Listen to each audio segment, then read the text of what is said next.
এই মাত্র ঘোষ আমাকে দিয়ে গেল, একদম টাটকা ঝেললেন। ভাই কিন্তু ওজন যে কম কম মনে হয়েছে, আপনি লাফিয়ে দেন। আরে ভাই লাপার কি আছে, ঘোষ আমাকে 1 কেজি বলি তো দিয়ে গেল, ওর উপর আমার ফুল বিশ্বাস আছে, একটু কম দিবেন আমাকে। ভাই তুমি ঘোষকে বিশ্বাস করো, আমি ঘোষকে বিশ্বাস করি না, তুমি লাফিয়ে দাও। আচ্ছা ঠিক আছে ভাই, তুমি যখন মাইন্ড বানা ঝামেলাই করছো, তাহলে মাপি দিছি। नहीं नहीं नहीं समझ गए यहाँ कुछ तो गड़बड़ है। দেখলে ভাই তুমি ঘোষকে বিশ্বাস করো, আমি করিনি। দেখলে 175 গ্রাম কম। আমি ওই শালা কালে ঘোষকে বিশ্বাস করে তো বিশাল ঠকা ঠকনো গো। 175 গ্রাম করে কম দেয় প্রতিদিন আমাকে, তাহলে আমার কত টাকা লস হয়। শালা আজ আসুক, আর হাড়ি কুড়িকে বাইরে ভাঙছি আমি। लेन भाई आज के 1 केजी घी और 12 টাকা দেন, তাড়াতাড়ি বাড়ি যাবো, একটু কাজ আছে। अभी बदत है भाई, अभी থামেন, बदत है।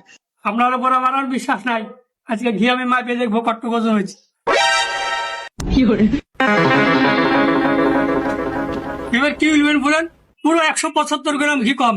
এই করে মানুষের সাথে বেইমানি, মানুষের বিশ্বাস নিয়ে খেলা। আপনাকে আমি কত বিশ্বাস করতো, কোনোদিন আপনার ঘি মাপিনি, আর আপনি এভাবে আমাকে 175 গ্রাম করে ডেলি কম দিচ্ছেন। আপনি মানুষ না সুর। আরে ভাই, আমরা তো গরিব মানুষ, আমাদের বাড়িতে ধরেন বাটখারা নাই, শুধু দাড়ি আছে। তা আপনি যে 2 কেজি চিনি দিয়েছিলেন, ওই 2 কেজির মধ্যে থেকে 1 কেজি চিনি দিয়ে দই বসালছি। এক সাইডের দাড়িতে ওই 1 কেজি চিনি দিই, আর এক সাইডের দাড়িতে যে আপনার যে ঘি দিয়ে যায়, ওই 1 কেজি ঘি দিই। এবার আপনি ভাবেন আমি ঠগাই না আপনি ঠগাই। এর লেগে বলে যে পরের লেগে গর্ত খুঁড়েও না, না ওই গর্ত তো তুমি লিজি পড়বা। बात तो सही है।